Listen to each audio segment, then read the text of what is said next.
it. We at the end of an era, man, and it's presidential time again. Yo, definitely like and subscribe on this page. Share. Hit me up in the comments. I appreciate y'all, man. Y'all definitely been showing love. Definitely be helping me build a page, man. I'm grateful for seeing y'all coming back. Thank you. Okay, look. So we got rid of Trump. Trump is on the way out. Can you imagine the biggest white supremacists they've seen in this country since the 1800s? Yeah, right.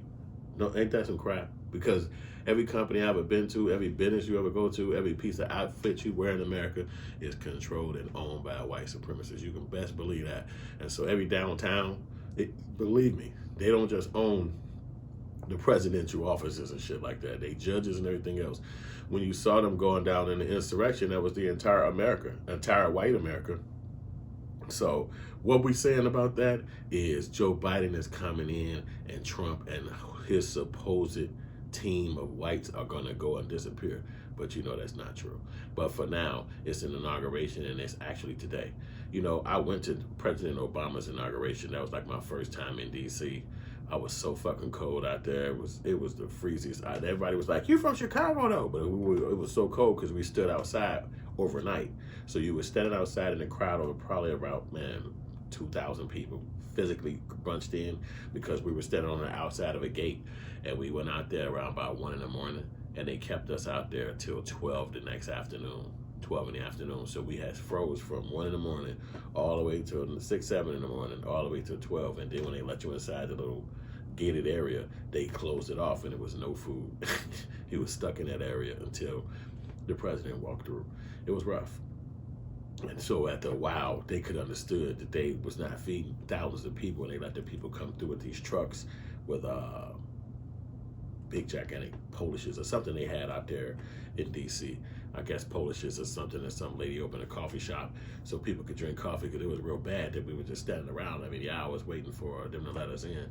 So I was never going back to no inauguration, because I didn't know how it worked, and I didn't know how the security thing worked. But they'll have you locked in areas or locked outside that you couldn't leave. Now you could leave and go home, but you couldn't leave and go to another section of the inauguration. They did have an exit, so you can go to your crib, or you can go out away from the place.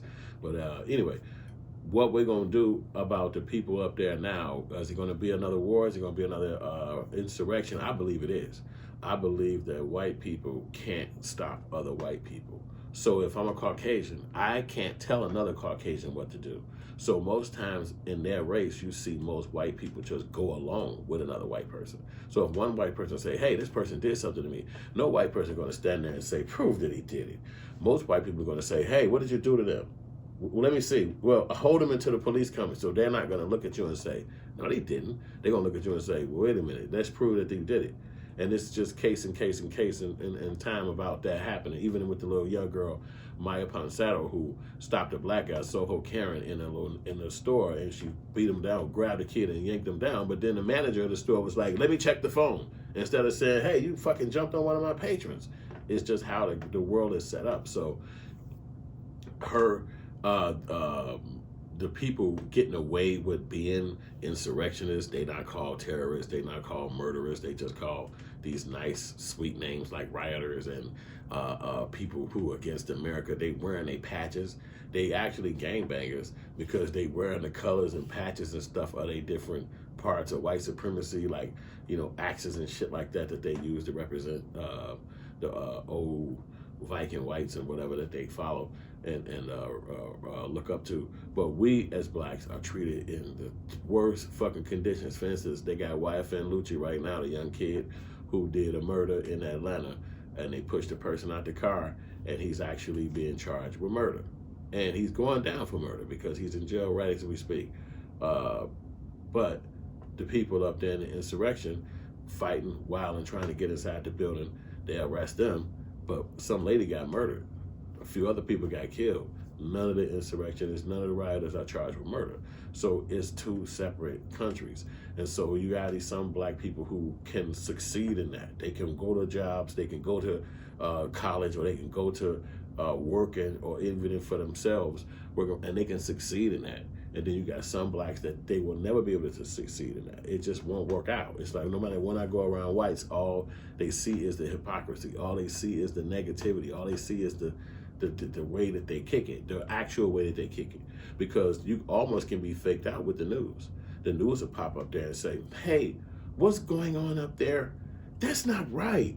Those people are wrong. But those are their cousins. Those are their aunties and nephews and family members. Think about it. What that happened January 6th? That's only a week away from New Year's and 3 weeks away from Christmas. What was happening on Christmas and New Year? Everybody was around each other. Family members came together and celebrated holidays. Hey, what's up? Thanksgiving. All this time frame was a time frame for them to congregate and meet with each other. Obviously, what was white people doing? The people who went up to them places, they was meeting each other saying, hey, we going up in that place. Now, you telling me some white person in a family member at the holidays didn't hear them say that and say, what y'all doing? Hey, y'all shouldn't do that. And they was like, we don't give a damn what you think. We going. He couldn't stop them. He couldn't say, y'all don't go. They would, let the hell out of our way. We going up in this damn U.S. Capitol. So we want to believe as blacks, it was a secret. Nobody would have known. This was the hush, hush. Nobody would have known that this happened. It just popped out of nowhere. Or that they really planned this shit out and told people, and they family members who knew didn't say shit. Didn't say nothing. The people who work at the news, the people who work at the companies, the people who you see every day, the people who claim they're not like that. They sat right around and was like,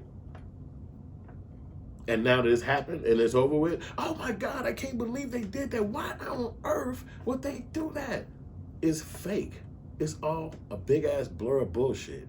And so that's why I don't get caught up in it. I know for a fact that if they wanted to overthrow America and do all these test runs on flipping America, I say look at it like this. They're trying to introduce a new thing in security. Just like they put security at the airports after 9/11, this is what they're doing with this Trump presidency. It's something that he's going to implement and be like, okay, if they don't do it with Trump, they're going to probably do it with Biden. Yo, now we need U.S. Capitol Police. You can build U.S. Capitol cops. Just come sign up. You have to live in D.C., work in D.C. You come up here. You can live here and then live in your own town. You see, it's going to be some weird shit pop up behind us because that's what politicians do. They're trying to introduce another thing, especially with the pandemic going around. It's going to either be something related to the pandemic or something related to that white supremacy stuff. Because if they really wanted to root out white supremacy, which they couldn't, that's why they're walking around saying, tell us who you know is doing it. Let us know. When you can look right at the damn videos. You can go right to people, family members. You can look right on their fucking social medias. You can find every white supremacist like that because it's not a hidden thing. You don't have to hide it. The thing is that it's not a war against that. The war is against black people. The war is against the minority motherfuckers with no money. So I talk this and speak about this because you can't help but walk around the earth and see the differences. You can't help but walk around the earth and see how bad it is with the differences. It's really shitty. You know what I'm saying? So the fact that they I seen Meek Mill just put a post up talking about how they let one of the guys, I guess in the town he from or somewhere close to where he was researching about, they let the guy go home. And it's like, he on house arrest. It's like, wait a minute, what? But then I saw somebody else do a little bit more research, I think on Celeb Source right here on YouTube. He said that they did get that guy, that Meek Mill said they was going to give house arrest for being an insurrectionist in D.C., that they found they did double back and say, go back and grab him. And they sent him back in D.C. and do his, to his court appearances and shit like that.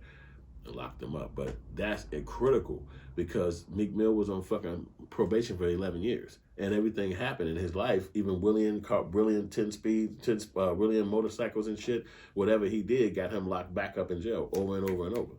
So for some white guy to be an insurrectionist run up in one of the Capitol buildings and then they say they're just going to give him some motherfucking probation or a leg ankle, like, what the fuck are you talking about? But it's almost two things.